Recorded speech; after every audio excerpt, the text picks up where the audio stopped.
Hoje connosco para a análise da imprensa está o jornalista e comentador RTP, Ricardo Jorge Pinto. Ricardo, bem-vindo. Vamos começar aqui por estas decisões do Banco Central Europeu e do Banco de Portugal em relação à Caixa Geral de Depósitos. Temos, nesta altura, 7 administradores na Caixa, 7 executivos, 4 não executivos. O gabinete de Mário Centeno, contatado já pela RTP, admite, como de resto dão conta os jornais, que podem ser nomeados mais administradores, além destes 11 aprovados pelo Banco Central Europeu. Tanto o administrador, que sentido é que faz e que necessidade é que há de estarem nos cargos? Pois, essa é uma questão que se calhar se esperaria ouvir da boca de dirigentes do Bloco de Esquerda ou do Partido Comunista, que curiosamente, relativamente a esta matéria, estão agora bastante mais suaves do que num passado recente. Isso mostra como, na verdade, esta questão dos bancos é particularmente sensível e é uma matéria em que há alguma partilha de pontos de vista entre o Partido Socialista e o PSD. E olhando para este leque de figuras que constam desta administração, nós encontramos o tal Bloco Central de que tanto se fala, claramente instalado e com, claramente, também a cumplicidade, sobretudo, destes dois partidos. O facto de o Banco Central Europeu estar agora a tentar diminuir aquilo que é o número de administradores parece não incomodar muito o Governo, que já disse estar disposto a mudar a própria legislação de maneira a contrariar essa intenção do Banco Central Europeu, ou seja, há aqui uma espécie de finca-pé do executivo de António Costa relativamente a esta matéria, e eu diria que esta é uma novela que ainda está longe de ter chegado ao fim. Que repercussões políticas é que isto terá? Eu diria que muito poucas. Exatamente por isso que eu há pouco referia, isto é, o silêncio dos partidos à esquerda e a cumplicidade dos partidos à direita relativamente a esta matéria. A pergunta que tu pões é a pergunta que certamente muitos portugueses se colocam, tratando-se de um banco público, isto é, de um banco onde nós, contribuintes, temos alguma coisa a dizer, sobretudo até porque é um banco que já tem intervenção estatal, isto é, está agora a ser recapitalizado no modelo em que se diz que é uma recapitalização como se fosse um banco privado, isto é, dinheiro que está a ser inserido para depois reverter a favor de quem lá investe, mas ficamos todos com a sensação na boca de que isto é, mais uma vez, o contribuinte a ser chamado para segurar um dos pilares essenciais do sistema bancário português, onde o Banco de Portugal aparentemente tem muita pouca capacidade de intervenção. António Domingos, aprovado como Presidente da Comissão Executiva, vai acumular o cargo de Presidente do Conselho de Administração, mas só por 6 meses. Que solução é que antecipas tu que venha a ser acordada entre o Banco de Portugal e o Banco Central Europeu para depois desses 6 meses? Pois, não te sei responder, até porque me parece que há aqui ainda variáveis que não são politicamente ainda domináveis e que estão a ser sistematicamente atrasadas, de maneira a que se encontre uma solução que seja do agrado de todos. E enquanto não percebermos exatamente que alteração na legislação é que vai ser feita, e o negócio chama a atenção a isso, o Governo admite rever lei para recuperar nomes chumbados, portanto, há aqui claramente uma intenção de baralhar e dar de novo, de maneira a conseguir chegar a uma saída que não choque contra as diretivas europeias e, ao mesmo tempo, seja do agrado do tal Bloco Central, PS e PSD, que certamente já se reuniram detrás dos bastidores para negociar isso mesmo que tu dizias, isto é, uma solução mais definitiva depois desta solução, que é apenas para ganhar tempo. E que expectativa podemos ter nós em relação ao desempenho de todos estes administradores neste processo de recapitalização da Caixa, que também ainda não percebemos como é que vai acabar? Pois, não sabemos qual é esse projeto. Eu diria que mais importante de conhecermos estes nomes, e os nomes são aqui mais ou menos irrelevantes, eu diria que olhando para este leque e não sendo bem um especialista nesta matéria, não vejo aqui nestes rostos aquilo que é a solução para o problema. A solução para o problema estará claramente no projeto e sobre esse projeto nós sabemos muito pouco. E se calhar deveríamos saber um pouco mais, isto é, nós enquanto contribuintes, quando somos chamados a contribuir para esta solução, deveríamos saber item por item exatamente para onde é que vai o nosso dinheiro, porque não se metem 4 mil milhões de euros num banco de forma geral e abstrata só para tapar um buraco. Se o dinheiro é nosso, da mesma maneira que um investidor que compra as ações de um banco sabe exatamente para que é que está a contribuir e o que é que espera depois obter em troca, Eu penso que o Estado aqui deveria ter um pouco mais de transparência e dizer-nos exatamente qual é que é esse projeto e dizer-nos exatamente onde é que o dinheiro está a ser gasto. Porque, e essa é mais uma vez a questão que aqui se coloca, ficamos também com a sensação de que muito deste dinheiro é para pagar os ordenados destes administradores, que certamente não ganharão pouco. Se vier a confirmar outro título que é aqui trazido à primeira página do Negócios, que o Fisco vai mesmo aceder às contas bancárias, tendo já a Comissão Nacional de Proteção de Dados dito que essa medida é inconstitucional e é excessiva, como é que isto pode terminar? Nos tribunais? Os tribunais, certamente. E aqui é curioso ver também, mais uma vez, o debate acerca da constitucionalidade e do poder que o Governo tem ou não para contornar estas dificuldades. E todos nos lembramos de uma série de medidas que o anterior Executivo de Pedro Passos Coelho tentou colocar em prática e que foram chumbadas pelo Tribunal Constitucional e depois com emendas que, de alguma maneira, procuravam contornar esse problema. Eu diria que aqui provavelmente acontecerá a mesma coisa, até porque o projeto que o Fisco tem para este controlo depois assenta em pilares que, de alguma maneira, agradam à opinião pública. Isto é, perceber o combate à fuga fiscal é uma daquelas matérias consensuais e, portanto, se o Fisco considerar que o acesso a estas contas bancárias pode ser uma alavanca fundamental para eliminar essa fuga ao fisco, eu penso que aí as pessoas se unirão mais à volta de uma medida e serão um pouco mais complacentes relativamente àquilo que é tal inconstitucionalidade. Agora, a Constituição, como o próprio Partido Socialista o dizia no tempo em que o PSD estava no governo, é alguma coisa para ser levado a sério e não pode ser agora aqui ignorada numa matéria tão sensível como esta. A Comissão Nacional de Proteção de Dados é chamada também à primeira capa de um outro jornal, neste caso o Jornal de Notícias, a propósito de uma outra informação que tem a ver com o registro, a lista de doentes com cancro ou de familiares de pessoas que tenham doenças oncológicas. Qual é que era, ou qual seria o objetivo desta medida, Ricardo? Pois é, exatamente como diz aqui o título, defender a privacidade. E vemos que, embora se trate exatamente da mesma matéria, repara como se é olhado de duas perspectivas diferentes, que provavelmente, pelo menos a mim o faz, olhar e ter também uma opinião diferente. Isto é, se relativamente às contas bancárias, havendo uma suspeita de fuga ao fisco, me parece que as autoridades podem e devem ter pelo menos a capacidade de ir tentar perceber o que é que está ali a acontecer. No caso de uma matéria tão sensível como esta do cancro, a privacidade das famílias, isto é, o não querer revelar o nome de alguém que foi afetado por esta doença terrível, parece-me que está claramente dentro dos tais parâmetros que a Constituição nos salvaguarda. Estás a responder no sentido da justificação do parecer negativo da Comissão de Dados. A minha pergunta era no sentido, ao avançar-se com uma proposta de ser criada uma lista que identifique os doentes com cancro, qual é que era o objetivo dessa lista ou dessa medida? Provavelmente ganhar eficácia no combate a esta doença. Eu também percebo isso, certamente que não é apenas por curiosidade mórbida ou para tentar colocar a público aquilo que são os nomes de pessoas que estão a sofrer uma doença muito complicada. Há certamente aqui um objetivo de ganhar eficácia, havendo um cadastro das pessoas que estão afetadas. E eventualmente racionalizar os meios. Racionalizar os meios, até porque se sabe que aqui a questão dos dinheiros é particularmente importante, muito sensível. De resto, tem-se falado várias vezes daquilo que é a dificuldade com que os hospitais muitas vezes lidam, havendo uma discrepância de gastos em situações diferentes e muito provavelmente está aqui uma excelente intenção por detrás desta tentativa. Agora, percebo que a questão da privacidade, se começa paulatinamente a ser erodida, mais tarde ou mais cedo acabará por abrir portas e abrir precedentes que podem ser muito perigosos do ponto de vista daquilo que é a privacidade. Mas deixa-me também dizer que a própria noção de privacidade hoje é muito diferente daquela que, eventualmente, a Constituição salvaguardava há alguns anos. E, nomeadamente, na era digital e nas redes sociais, nós todos os dias percebemos que aquilo que até há algum tempo era claramente do foro privado começa voluntariamente a ser colocado em público pelos próprios cidadãos.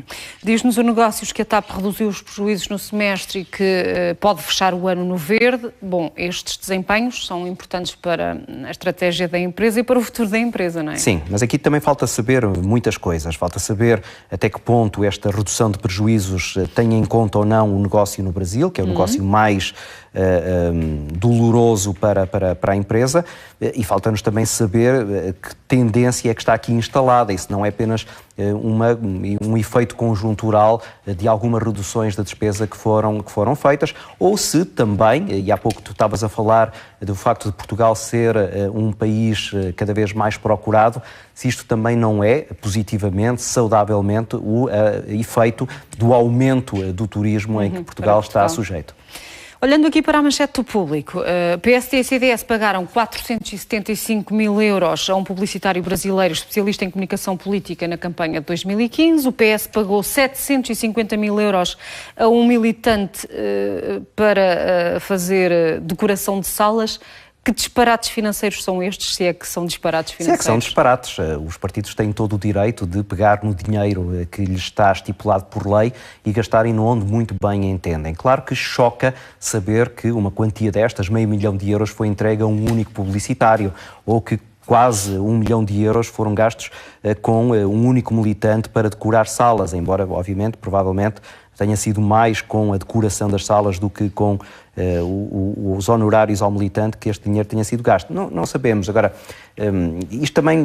estes números têm que ser lidos com algum cuidado, porque isto serve muito facilmente para ser demagógico, para começar a acusar os partidos de excessos de gastos, para nos lembrarmos das palavras do Presidente da República, que ainda recentemente dizia que deve haver contenção e alguma discrição por parte dos políticos naquilo que são os gastos, mesmo que os gastos sejam pessoais. E ele estava ali a falar das deslocações nas viagens a propósito dos secretários de Estado que foram pela Galp.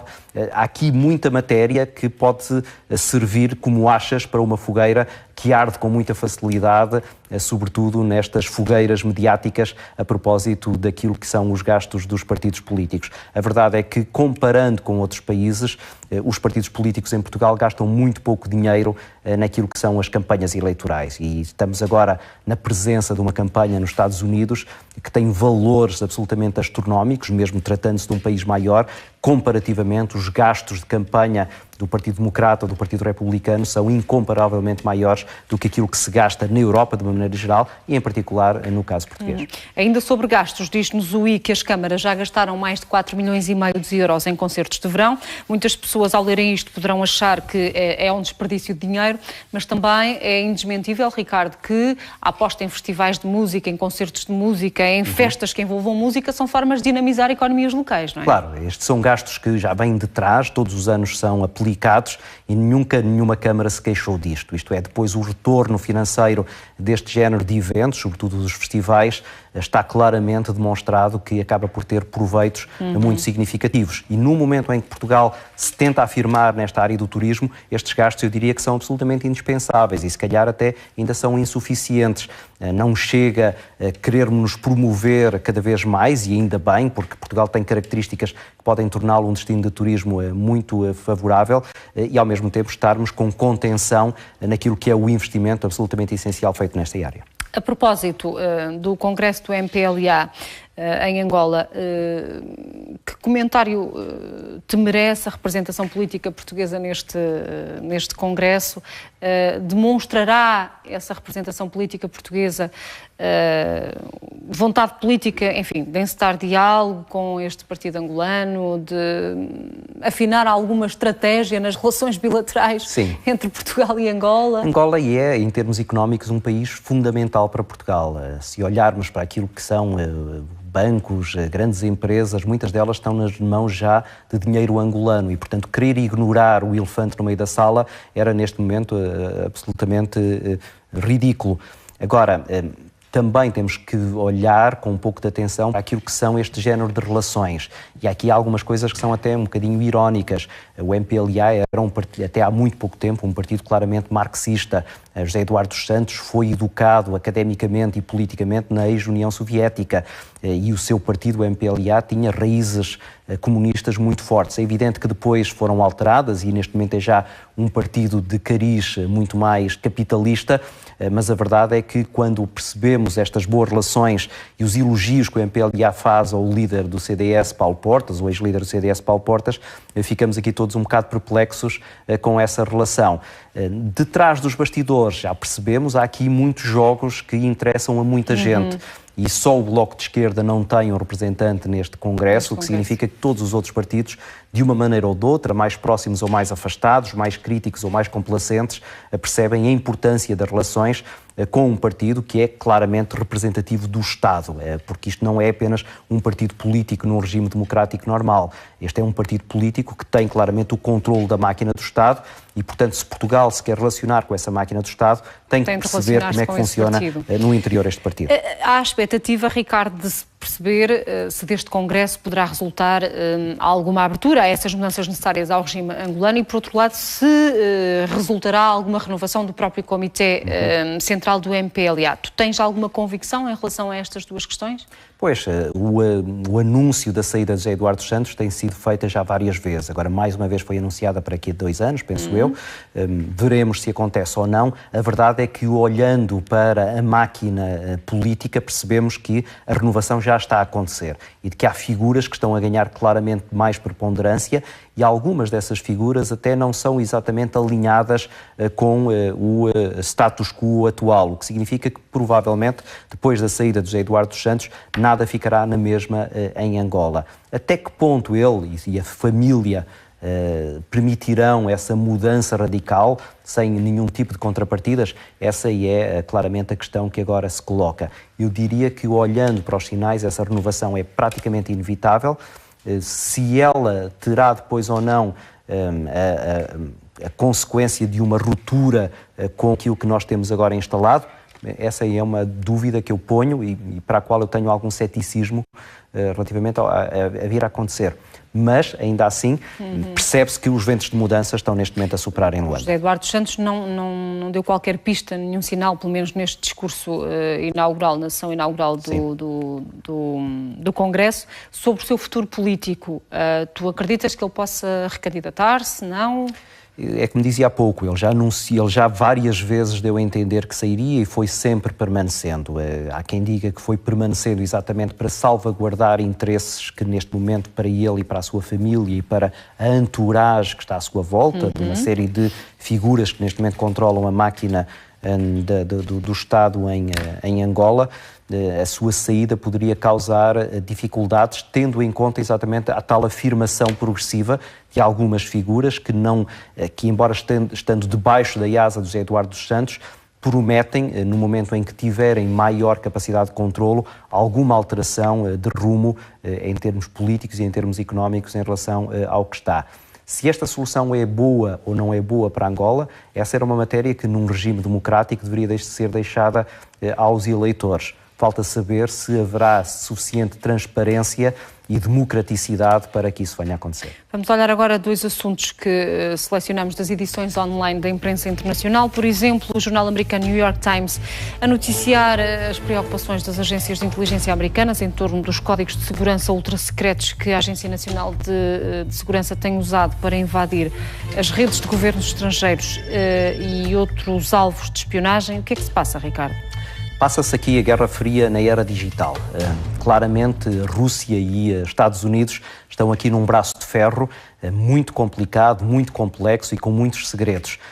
Durante o Congresso do Partido Democrata nos Estados Unidos, houve uma série de mails que, a certa altura, foram pirateados, mails entre dirigentes do Partido Democrata, e foi atribuído a forças ligadas ao governo russo essa mesma fuga e essa intromissão no sistema de comunicações do Partido Democrata. E a leitura que foi feita é que Putin estava interessado em prejudicar a campanha de Hillary Clinton em favor da campanha do candidato republicano. Isso nunca foi assumido de forma clara, nem pelo governo russo, nem pelo governo americano, mas os sinais eram demasiado evidentes para se perceber que alguma coisa estava ali a acontecer. E agora assistimos a uma outra, digamos, etapa dessa muito complexa novela, que é a percepção de que, no mesmo tempo em que o governo russo estava a ter essa alegada intromissão nos mails de um partido nos Estados Unidos, também a agência NSA, que é uma mais poderosa agência de investigação no estrangeiro, tinha claramente possibilidade, programas que lhe permitiam entrar nos sistemas informáticos de outros países, nomeadamente da China e também da Rússia. Isso já tinha sido dado a entender pelas fugas de informação, nomeadamente que o Wikileaks tinha colocado. Desta vez, um grupo muito poderoso de hackers colocou mesmo em exposição pública aqueles que eram os programas, o software que a NSA usa para se meter nesses sistemas informáticos. E aqui é preciso recordar que a própria Angela Merkel, a certa altura, liga diretamente a Barack Obama para se queixar daquilo que eram suspeitas de o governo americano estar a escutar as suas conversas telefónicas e estar a aceder a dados do governo alemão. E aquilo que agora aqui vem ficar cada vez mais patente é que há aqui, tal como na altura da Guerra Fria havia muita espionagem, a espionagem agora é feita em zeros e uns no código binário destas redes digitais cada vez mais complexas. Sendo que, se a informação obtida através da invasão dessas redes informáticas não for usada de uma forma razoável, pode estar em causa a segurança de todos nós. Claramente, Angela Merkel não se queixou por capricho, queixou-se porque percebe que esta é uma matéria absolutamente sensível. Estão aqui, no fundo, os segredos que os Estados gostam de manter para que haja alguma paz mundial. No momento em que estes segredos se tornem públicos, as coisas tornam-se muito mais complicadas. E no momento em que um dos países puder ter acesso aos dados dos outros, essa é a tal bomba atómica que agora pode estourar. Nós nem sequer a vemos, mas permite uma capacidade de controle absolutamente tremenda. O jornal espanhol El País, a falar de um problema de segurança que afeta as chaves de milhões de carros, um grupo de investigadores revelou como um ladrão perito pode, com uma determinada ajuda eletrónica e com um software apropriado, abrir veículos em escassos minutos. E, Ricardo, este é um daqueles exemplos em que a tecnologia pode superar a própria tecnologia. É verdade. Quando nós apontamos uma chave para um veículo, para o fechar, ficamos ou vamos embora com a tranquilidade de pensar que o nosso carro está fechado. O que este grupo de peritos veio dizer é que, relativamente a milhões de carros de muitas das marcas que diariamente circulam nas nossas estradas, estão tudo menos seguros. Isto é, com algum software aparentemente muito fácil de obter, é possível aceder, ou é possível fazer abrir esses automóveis e ir lá e retirar o que muito bem entendermos. Um pouco mais seguro é depois o funcionamento dos carros, isto é, os peritos dizem que há uma separação entre aquilo que é a capacidade de abrir uma porta e depois de fazer o carro funcionar, mas mesmo essa possibilidade de fazer o carro funcionar é também muito vulnerável em veículos, sobretudo nos veículos anteriores a 2005. Ora, muitos dos veículos que estão aí são também anteriores a 2005, significa que nenhum de nós está absolutamente seguro com o carro que tem ou com a possibilidade de chegar e encontrar o carro no mesmo sítio com os objetos que lá tinha deixado dentro. Se há pouco estávamos a falar dos segredos entre Estados, aqui agora estamos a falar dos segredos individuais, daquilo que nos pode afetar individualmente. A verdade é que as marcas automóveis só não estão mais preocupadas porque até agora têm sido muito poucos os casos efetivos em que isto aconteceu, embora já tenham sido detectados vários casos de roubos absolutamente inexplicáveis e eles só são explicados quando essas situações sucedem. O que é que os peritos dizem, já em termos agora um pouco mais práticos? Se nós queremos saber se houve uma tentativa de violação da chave do nosso automóvel, é tentar perceber se ele abre logo à primeira vez. Naquelas situações em que nós temos que carregar 2 e 3 vezes na chave para ele tentar abrir, é porque alguém, provavelmente, tentou aceder ao nosso sistema de segurança do automóvel. Ficam os alertas. Ricardo Jorge Pinto, obrigada por ter estado connosco mais uma vez. É tudo. Tenha uma excelente quinta-feira.